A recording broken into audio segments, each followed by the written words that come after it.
안녕하세요, 에코나우텍의 윤대표입니다. 와, 날씨가 갑자기 이렇게 풀리네. 되게 상쾌하고 아침 저녁으로는 정말 산책하기도 좋고 조깅하기나 뭐 어떤 스포츠를 즐기기도 되게 좋은 날씨가 됐어요. 지난주까지만 해도 덥다고 제가 막 징징거렸는데 갑자기 이렇게 날씨가 풀려버리네. 오케이, 이렇게 기분 좋은 마음을 갖고 시작해볼까요? 고! 지난 시간에는 제가 메조4하고 CO2 옵션에 관련된 레프트 옵션을 설정하는 방법을 알려드렸습니다. 어떻게 뭐 도움이 되셨는지 모르겠습니다. 이번 시간에는 제가 마이크로4에 관련된 레프트 옵션을 설정하는 방법을 알려드릴 텐데, 마이크로4는 지금 좀 몇 가지를 더 알고 계셔야 돼요. 그 전에 메조4하고 CO2 옵션 같은 경우는 우리가 굳이 데이터를 막 심도 있게 안 봐도 금방 데이터를 맞출 수가 있어요. 마이크로4는 좀 다릅니다. 마이크로4를 왜 분석을 할까요? 마이크로4의 포어 사이즈를 알고 싶기 때문에 분석을 하는 겁니다. 그리고 마이크로4가 갖고 있는 볼륨을 알고 싶어서 우리가 이제 마이크로4를 분석을 하는데, 그때 이제 한 두 가지 정도를 고려를 하셔야 되는데, 첫 번째로는 아이소섬 리니어 플롯을 볼 줄 아셔야 돼요. 아이소섬 리니어 플롯을 볼 줄 알아야 되고, 그리고 나서 이제 그 중에서 디접션의 데이터를 볼 줄 아셔야 돼요. 그걸 볼 줄 아신다면은 한 가지의 숙제는 끝났습니다. 그리고 두 번째, 그렇게 이제 디접션의 데이터까지 봤다면은 HK, 우리가 마이크로4의 포어 사이즈를 보는 시어리 중에서 하나가 HK로 많이 봅니다. 그 HK가 하바스카우저라고 하는 시어리를 갖고 우리가 데이터를 보게 되는데, 그때 이제 포어의 형태는 어떤 건지, 그리고 인터랙션 파라미터는 어떤 걸 사용해야 되는지 등등의 것들을 우리가 다 고려를 해야 돼요. 그리고 HK를 볼 때 영역은 우리가 어디서 봐야 될지, 그런 부분들까지도 좀 알고 계신다면은 이번 마이크로4 포어 사이즈를 보는 데 있어서 레프트 옵션을 설정하는 게 그렇게 어렵지 않으실 겁니다. 근데 저도 아직까지도 어려워요. 왜 어렵냐면은 인터랙션 파라미터를 정하는 게 있어서 지올라이트라고 해서 지올라이트를 설정해주면은 안 맞아. 모프라고 해서 또 뭐 지올라이트 계열이나 아니면은 알루미늄 실리케이트 계열이나 아니면은 뭐 다른 계열로 이렇게 정해주면은 또 헷갈려. 그래서 굉장히 좀 어려운 부분이 있고, 이런 부분들에 있어서는 제가 다시 분석을 의뢰하시는 여러분들에게 또는 분석자분들이 어떻게 의뢰자들한테 말씀을 하셔야 되는지에 있어서 제가 알려드릴게요. 그러면 가보실까요? 고!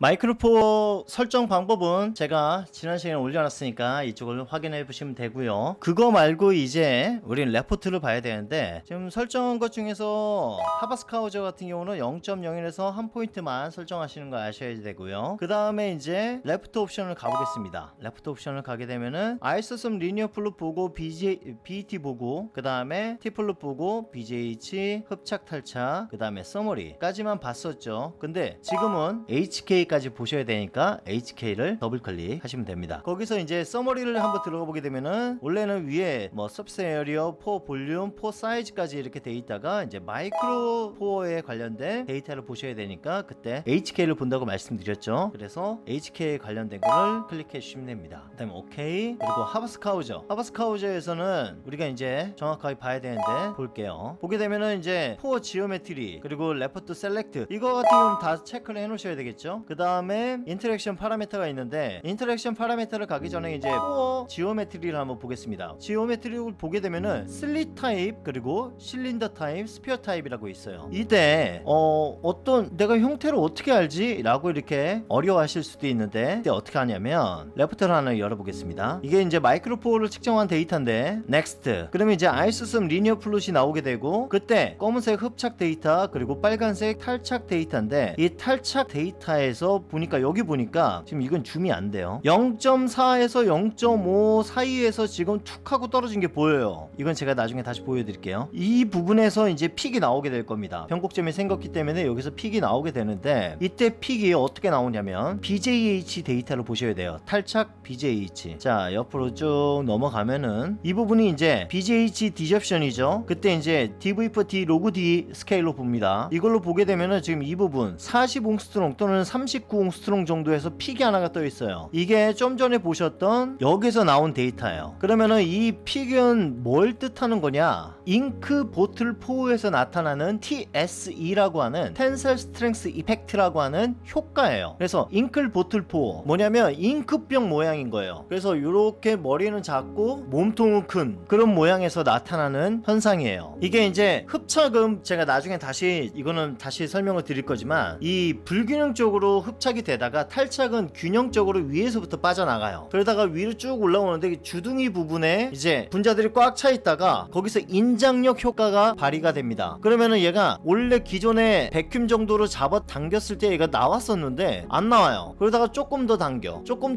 그러다가 갑자기 폭 하고 빠져나와요. 그때 나오는 게 지금 이 픽이에요. 그렇기 때문에 잉클 보틀 포는 우리가 뭐라고 말하면 실린더 타입이라고 합니다. 그렇다면은 이런 데이터 같은 경우는 HK에서 실린더 타입을 잡아주셔야 돼요. 쉽죠? 자, 그러면은 다른 레포트 하나 볼게요. 자, 이번 데이터는 이제 완전히 마이크로폰은 아니에요. 완전히 마이크로폰은 아닌데 보시게 되면은 자, 쭉 하다가 탈착이 될 때 그냥 스무스하게 한 0.85 부분에서 딱 만나고 쭉 가죠. 이런 데이터가 디접션에서 보게 되면은 40옹스트롱의 픽이 없겠죠. 예, 자, 이게 디접션 데이터인데 지금 여기 보시게 되면은 대략 250옹스트롱 정도에서 픽이 있네요. 이 정도 부분에서 픽이 있는 거고 아까 보셨던 여기 40옹스트롱 부분에서는 픽이 없죠. 이런 타입은 슬릿 타입이에요. 슬릿 타입으로 만들어서 여기에 슬릿으로 하시면 돼요. 만약에 우리가 마이크로포로 측정했는데도 불구하고 저렇게 안 나온다면 슬릿 타입을 하시면 되고, 그렇지 않고 지금처럼 이렇게 나와 있는 데이터라면 실린더 타입을 잡아주시는 거예요. 그 다음은 인터랙션 파라미터에 대해서 제가 말씀을 드릴 텐데, 인터랙션 파라미터 같은 경우 지금 저희 레퍼런스 샘플이 지금 보시게 되면은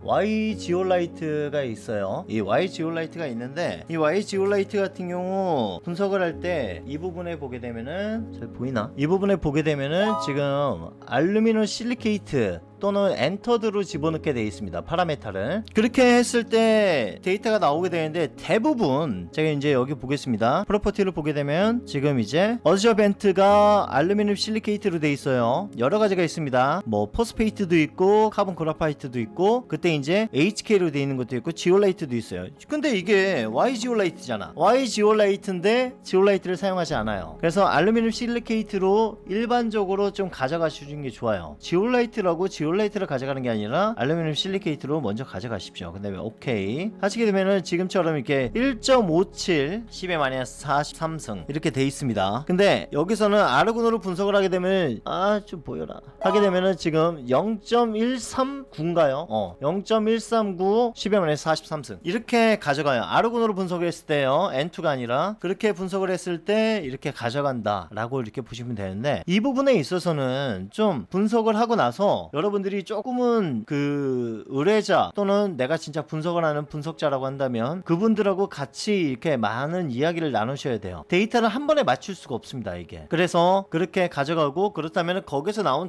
그 물질들에 있어서의 데이터는 그 데이터로 계속 가시는 거예요. 인터랙션 파라미터를 뭐 알루미늄 실리케이트나 아니면 뭐 지올라이트나 아니면 엔터드나 그런 걸로 해서 다 가져가시는 거예요. 그렇게 해야지 우리가 이제 마이크로포의 포어 사이즈를 정확하게 볼 수가 있습니다.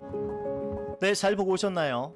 별거 없는데? 라고 생각하실 수 있는데, 마이크로포어로 분석하고 데이터를 내보시면은 멘붕이 올 수 있어요. 이거 어떻게 가져가야 되지? 이 슬릿 타입인가? 이거 실린더 타입인가? 이거 구형인가? 그리고 인터랙션 파라미터는 뭐 어떻게 가져가야 되지? 백지장이 될 수 있어요. 아무것도 생각이 안 날 수 있어요. 아무것도. 그렇기 때문에 하나씩 잘 잡아가셨으면 좋겠고, 제가 이제 마이크로포에 있어서 포어 사이즈를 보는데 가장 중요한 건 HK 데이터이다 보니까 제가 HK 데이터에 대해서만 제가 말씀을 드린 겁니다. 당연히 데이터를 보는 거는 0.01까지만 보시는 거예요. 그 이상 보게 되면은 20옹스트롱을 지나갑니다. 그렇기 때문에 0.01까지만 보시면 되고, 그 다음에 이제 아주 밑에부터 0.01까지만 보시면 돼요. 어려운 건 없습니다. HK를 잘 볼 수 있는 거, 그리고 원래는 한 단계 더 들어가서 DFT까지 봐야 되는데 지금 여기 프로그램에서는 DFT가 안 돼요. 그러다 보니까 제가 DFT에 대해서 말씀을 안 드렸는데, DFT까지 맞추고 원래는 HK를 맞추는 게 맞는데 굳이 내가 이건 안 해도 된다라고 하신다면은 굳이 안 하셔도 되고요. 근데 HK에 있어서 제가 아까 말씀드렸던 인터랙션 파라메타 그리고 지오메트리 같은 경우는, 지오메트리는 우리가 알 수가 있죠. 데이터를 보면 알 수가 있어요. 대부분이 슬릿 아니면 실린더예요. 그런데 인터랙션 파라메타 같은 경우는 그 누구도 어떤 걸 사용해야 된다고 탁 명확하게 해놓은 것이 없습니다. 그 누구도 그거를 명확하게 대답해 주는 것도 없어요.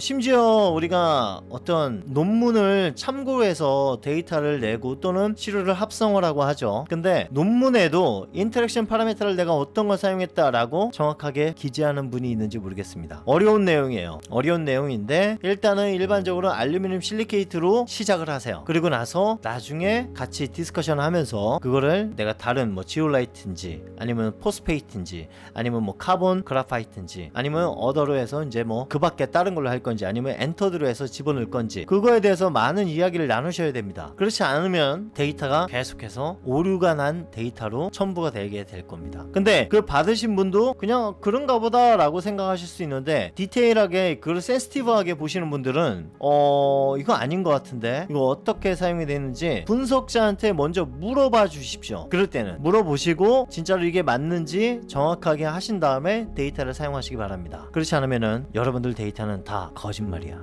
아무튼 오늘도 즐거운 하루 보내시고 그리고 항상 데이터를 하나하나 내는 데 있어서 1분이면 충분해요. 1분 동안 내가 잘 활용을 해갖고 데이터를 멋지게 자신있게 보내주시기 바랍니다. 그러면 저는 다음에 더 좋은 영상으로 찾아뵙도록 하고 이제 분석 조건, 그 레포트, 옵션 다 끝났습니다. 뭐 다 끝났다고 하긴 뭐하고 이제 첫 숟가락 다 떼셨어요. 그러면은 제가 중간중간에 필요한 내용들이 있어서 계속해서 올려놓도록 하겠습니다. 그러면 지금까지 어려운 길 따라오시느라고 너무 고생 많으셨고요. 나중에 다시 뵙도록 하겠습니다. 그러면 안녕.